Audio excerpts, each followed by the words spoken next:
사랑하는 귀한 교우 여러분들에게 주님의 크신 은혜와 은총과 축복이 함께하기를 소원합니다. 우리 옆 사람과 뒤에 분과 인사합시다. 반갑습니다. 잘 오셨습니다. 주의 이름으로 축복하고 환영합니다. 할렐루야. 활짝 웃으며 인사하면 더 좋을 것 같아요.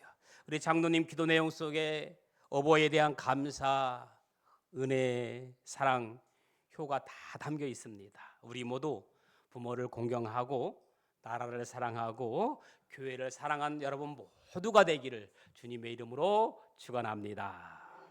성경 66권 중 우리가 덜 펼쳐보게 되는 책 중 하나가 바로 오늘 함께 읽은 나훔서일 것입니다. 단 3장으로 구성된 이 짧은 예언서는 주로 니느웨에 대한 하나님의 심판을 예언하고 있습니다. 그래서 많은 이들이 이 책을 어렵게 느끼거나 또는 나와는 상관이 없는 이야기라고 생각하고 쉽게 건너뛰기 쉽습니다. 하지만 나훔서는 단순히 오래전 한 도시의 멸망을 다루는 책이 아닙니다. 이 말씀 속에는 하나님의 변함없는 공의와 그 공의 가운데서도 자기 백성을 위로하시는 하나님의 마음이 담겨 있습니다. 오늘 우리가 사는 이 시대에도 깊은 울림과 메시지를 주는 내용이 되기를 축복합니다. 오늘 본문은 하나님의 공의는 반드시 드러난다, 이렇게 시작하고 있습니다. 하나님의 공의는 반드시 드러난다. 여러분, 하나님의 공의는 결코 감추어지거나 사라지지 않습니다. 때로는 세상의 불의와 고통 앞에서 하나님의 공의는 어디 있느냐 하는 의문이 들기도 합니다. 악인이 형통하고 의인이 고난을 받는 현실을 보며 낙심하기도 합니다. 그러나 성경은 분명히 선포합니다. 하나님의 공의는 반드시 드러납니다. 그리고 그 공의는 모든 것을 바로잡는 능력을 가졌습니다. 본문 1절은 이렇게 시작합니다. 니느웨에 대한 경고, 곧 엘고스의 사람 나훔의 묵시의 글이라. 당시 니느웨는 아시리아 제국의 수도로 세상에서 가장 강력한 나라였습니다.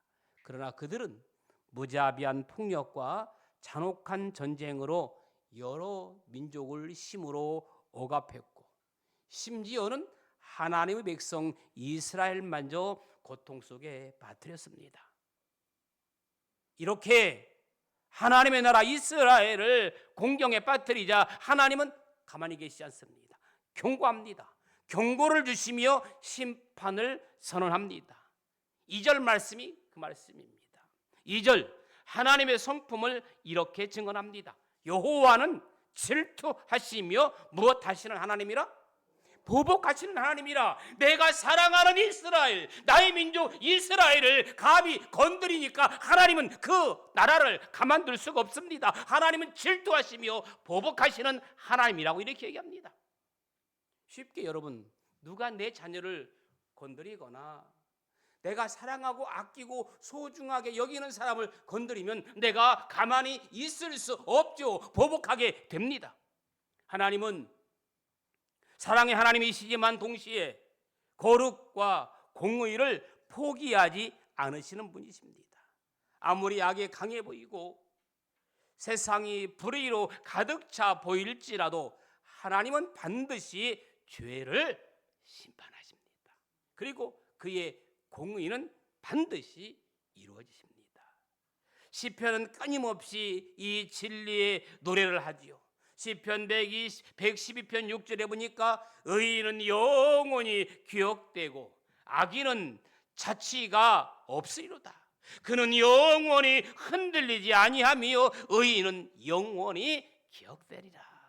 시편 89편 14절에도 의와 공의가 주의 보호자의 기초라. 아모스 선지자도 외칩니다. 아모스 5장 24절에 보니까 오직 정의의 물같이 공의를 마르지 않는 강같이 흐르게 할지어다. 이 나라도 정의와 공의가 살아있고 그 정의와 공의는 강물같이 흘러 넘칠 줄로 믿습니다. 하나님께서 그렇게 인도하시고 하나님께서 보호하시고 하나님께서 지켜주실 줄로 믿습니다. 예수님께서 이 땅에 오셔서 행하신 사역도 바로 하나님의 공의를 보여주는 겁니다. 가난하고 소외된 자들을 돌보시고 병든 자를 고치시며 죄인들에게 회개의 기회를 주십니다. 동시에 불의한 권력자들과 위선적인 종교 지도자들은 책망하셨습니다. 이는 하나님의 사랑이자 동시에 공의의 실현입니다. 그뿐 아닙니다. 신약은 마지막 날 하나님의 공의가 온전히 드러날 것을 약속했습니다. 로마서 2장 6절에 보니까 하나님께서 각 사람에게 행한 대로 보응하시되 갚아 주시리라. 그날에는 감췄던 모든 것이 드러나고 모든 행위에 대한 하나님의 공의의 심판이 이루어진다고 했습니다. 그러므로 사랑하는 교우 여러분, 오늘의 불의한 현실 앞에서 낙심하지 마십시오. 왜냐? 하나님의 공의는 지금도 깊은 강물처럼 흐르고 있습니다. 겉으로 보기에는 잠잠한 것 같지만 결국 모든 죄악과 불의를 씻어내고 정의를 세우시기 때문입니다. 하나님의 공의를 믿는다면 우리가 어떻게 살아야 할까요? 하나님의 공의를 믿는다면 내가 어떻게 살아야 할까? 정의를 실천하고 불의를 거부하십시오. 아멘. 따라 할까요? 정의를 실천하고 불의를 거부하자. 아멘. 하나님의 공의를 따르는 삶은요, 정의를 따르는 삶입니다. 정의를 선택하는 삶입니다. 그러므로 인내하며 기도하시고 하나님의 때를 기다리며 그분의 뜻을 구하는 기도를 멈추지 마십시오. 소망을 품고 살아야 합니다. 마지막 날 하나님의 공의가 온전히 이루어질 것을 믿고 그날을 바라보며 살아가는 저와 여러분들 되기를 주님의 이름으로 축원합니다. 왜? 공의는 반드시 드러나기 때문입니다. 두 번째는 오늘 7절에 있는 말씀 한번 읽어보실까요? 7절 다 같이 읽습니다. 시작.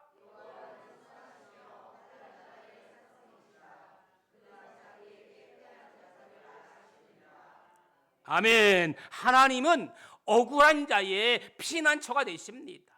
우리가 살아가는 세상은 종종 불의와 불공정으로 가득 차 있습니다.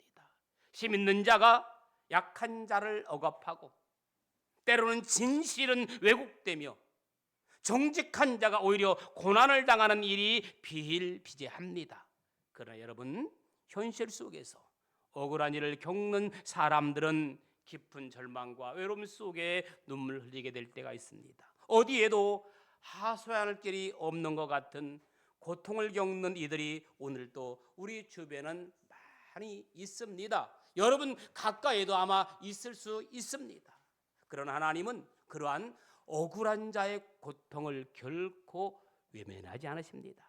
7절에 여호와는 선하시며 환난 날에 산성이시라. 그는 자기에게 피하는 자들을 아시느니라. 하나님은 심판의 하나님이실 뿐 아니라 고난 가운데 있는 자들의 산성이 되시는 분입니다. 힘들고 억울한 일을 겪는 자들에게 하나님은 피난처가 되십니다. 이는 성경 전체에 걸쳐 반복적으로 증언하는 진리입니다. 그 대표적인 예가 시편 18편 2절. 주는 나의 반석이시요 나의 요새시요 나를 건지시는 자시요 내가 그 안에 피할 나의 바위시요 나의 방패시요 나의 구원의 뿌리시요 나의 산성이시로다. 이 고백은 단순히 종교적인 표현이 아닙니다. 삶의 절망과 억울함 속에서 하나님을 실제로 피난처로 경험한 자들의 신앙 고백입니다. 저는 다윗과 같은 신앙 고백이 여러분들에게 있기를 주님의 이름으로 축복합니다. 나의 구원의 뿌리시오 나의 산성이시오 나의 바위시오 나의 방패시오. 그러한 고백이 날마다 일어나기를 주님의 이름으로 축복합니다. 여러분 구약의 출애굽기의 이야기를 한번 떠올려 볼까요? 애굽에서 이스라엘 백성이 겪은 억압과 고통은 참으로 심각했죠. 그러나 하나님은 그 신음소리를 들으시고 친히 구원자로 나타나셨습니다. 하나님은 억울한 자의 외침을 결코 외면하지 않으시는 분이십니다. 십자가의 예수님은 어떠하셨습니까? 죄가 전혀 없으신 분이 세상의 불의함 속에서 억울하게 고난을 받으셨습니다. 그러나 그 십자가의 고난은 곧 하나님께서 억울한 자의 고통을 아시고 함께 하신다는 분명한 증거입니다. 사랑하는 교회 여러분, 혹시 지금 누구에게 말 못할 억울한 일을 겪고 계시는 분 계십니까? 말할 수 없는 고통과 외로움 속에서 마음이 무너지고 계십니까? 그렇다면 오늘 말씀을 기억하십시다. 하나님은 여러분의 피난처가 되십니다. 하나님은 여러분의 눈물을 나시고 닦아주시는 분이십니다. 그 하나님의 은혜를 체험하는 여러분 되기를 소망합니다. 오래전 한국 전쟁 당시 한 시골 마을에 살던 한 어머니가 있었습니다. 큰아들이 군대에 끌려갔고 남편은 생사도 알 수 없는 전쟁 속에 있었습니다. 어린 자식을 품에 안고 먹을 것도 없는 상황에서 그녀가 할 수 있었던 것은 아무것도 없었습니다. 단 하나, 초가지붕 밑에서 무릎 꿇고 하나님께 기도하는 것뿐이었습니다. 하나님, 이 억울함과 고통을 아십니까? 피할 길이 없사오니 주님만이 제 피난처입니다. 그녀는 매일 밤마다 내 주를 가까이 하게 함은 찬송을 부르며 눈물로 기도했습니다. 그리고 믿었습니다. 하나님은 결코 억울한 자를 외면하지 않는다는 사실을. 그리고 전쟁이 끝난 후 아들은 무사히 돌아왔고 그 가정은 하나님의 은혜로 회복되었습니다. 지금도 그 아들은 장로가 되어 자신의 인생을 두고 늘 고백합니다. 우리 집을 지키시는 분은 어머니 기도 속에 계셨던 하나님이십니다. 여러분의 가정도 어머니의 기도 속에 계셨던 하나님이 여러분을 지키시고 인도하시고 보호하시는 줄로 믿습니다. 억울함 속에서 흘리는 눈물 하나도 헛되지 않도록 하나님이 깊이 공감하시고 함께 아파하십니다. 그리고 하나님은 우리의 억울함을 반드시 풀어주십니다. 세상의 법은 때때로 불완전합니다. 세상의 법을 완전히 믿는 사람은 없습니다. 반복됩니다. 번복되기도 합니다. 사람의 판단은 실수할 수 있지만 하나님의 심판은 완전히 공의롭습니다. 그러므로 하나님은 때가 되면 정의를 이루시고 때가 되면 억울함을 밝혀주시는 하나님이신 줄로 믿습니다. 또한 하나님은 우리에게 견딜 힘, 다시 일어설 용기까지 주시는 하나님이신 줄로 믿습니다. 그러므로 낙심하고 주저앉을 때 하나님을 의지하면 우리는 다시 힘을 얻고 믿음으로 걸어갈 수 있습니다. 아멘. 걸어가세. 유다 백성도 아시리아의 위협 속에서 두려움에 떨고 있었잖아요. 그때 하나님이 그들에게 뭐라고 말씀하십니까? 내가 너희의 산성이 되어줄 것이다. 피하라. 내가 너희를 안아줄 것이다. 내가 너희를 품어줄 것이다. 내가 너희를 감싸줄 거다. 이 말씀은 오늘 우리에게도 여러분에게도 동일하게 적용되는 줄로 믿습니다. 그래요. 우리 삶에도 예기치 못한 풍랑이 찾아옵니다.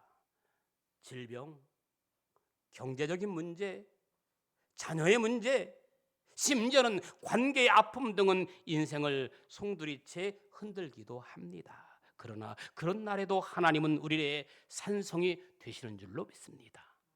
여러분, 우리의 지난 삶을 가만히 돌아보면 수많은 위기와 순간순간마다 하나님은 피할 길을 주셨고 지금도 지켜주심을 고백하고 체험하신 줄로 믿습니다. 그리고 그 하나님은 지금도 동일하게 우리를 위해, 여러분을 위해, 나를 위해 일하고 계십니다. 그러므로 사랑하는 교회 여러분, 어떠한 억울함 가운데 있든지 낙심하지 마십시오. 낙심을 가장 좋아하는 것은 사단이라고 했습니다. 하나님께 나아가십시오. 그분은 여러분의 피난처가 되십니다. 기도 가운데, 말씀 가운데, 찬양 가운데 하나님의 일을 경험하시고 하나님의 인도하심으로 승리하는 여러분들 되기를 주님의 이름으로 축원합니다. 다시 한번 말씀드립니다. 하나님은 결코 여러분을, 나를 혼자 두지 않으십니다. 그 하나님과 동행하는 한 주 되기를 주님의 이름으로 축복합니다. 마지막 세 번째는 하나님 말씀은 반드시 성취된다는 거예요. 아멘. 하나님 말씀은 반드시 이루어집니다. 여러분, 성경은 처음부터 끝까지 하나님의 신실하심과 그의 말씀과 권위와 능력을 분명히 선포하고 있죠. 창세기에서 하나님께서 뭐라고 말씀합니까? 빛이 있으라 라고 말씀하시자 곧 빛이 생겼어요. 이처럼 하나님의 말씀은 단지 소리가 아니라 역사를 움직이고 생명을 창조하는 능력 있는 말씀입니다. 구약에는 수많은 예언들이 있죠. 이사야, 예레미야, 에스겔과 같은 선지자들을 통해 하나님은 이스라엘의 열방 그리고 장차 오실 메시아에 대해서 예언하고 있습니다. 놀랍게도 역사는 그 예언들이 하나하나 성취되었음을 증명하고 있습니다. 구약의 예언대로 예수님 탄생하시고 예수님의 생애, 십자가의 죽음과 부활은 구약에서 이미 오래전부터 예언된 바이며 하나님께서 말씀하신 그 모든 계획이 정확히 이루어진 결과입니다.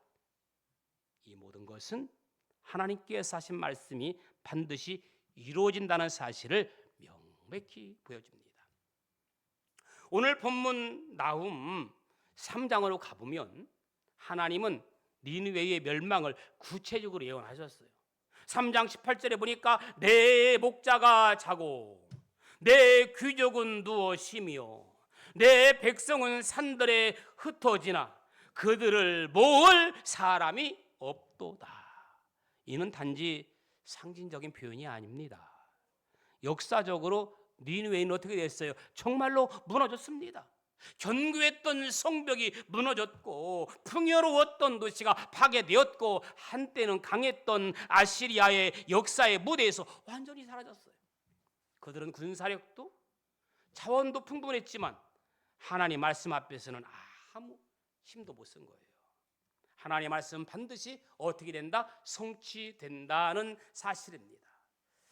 여러분, 1970년대에 한 선교사 부부가 중동 지역의 한 이슬람 국가로 파송되었습니다.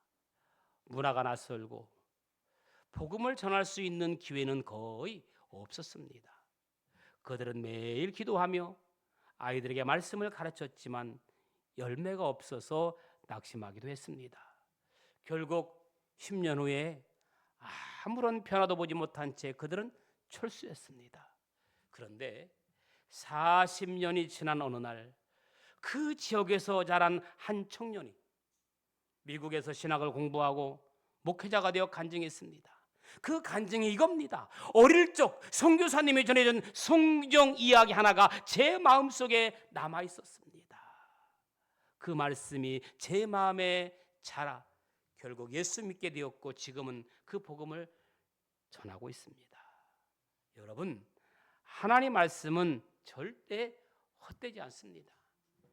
10년 지나서 열매를 맺을 수 있고 20년 지나서 열매를 맺을 수 있고 죽을 때 열매를 맺을 수 있습니다. 지금은 보이지 않아도 반드시 하나님의 때에 열매를 맺게 되어 있습니다. 혹시 여러분 기도하는 가운데 응답이 없습니까? 기도하는데도 응답이 없어 포기할까 망설이고 있습니다.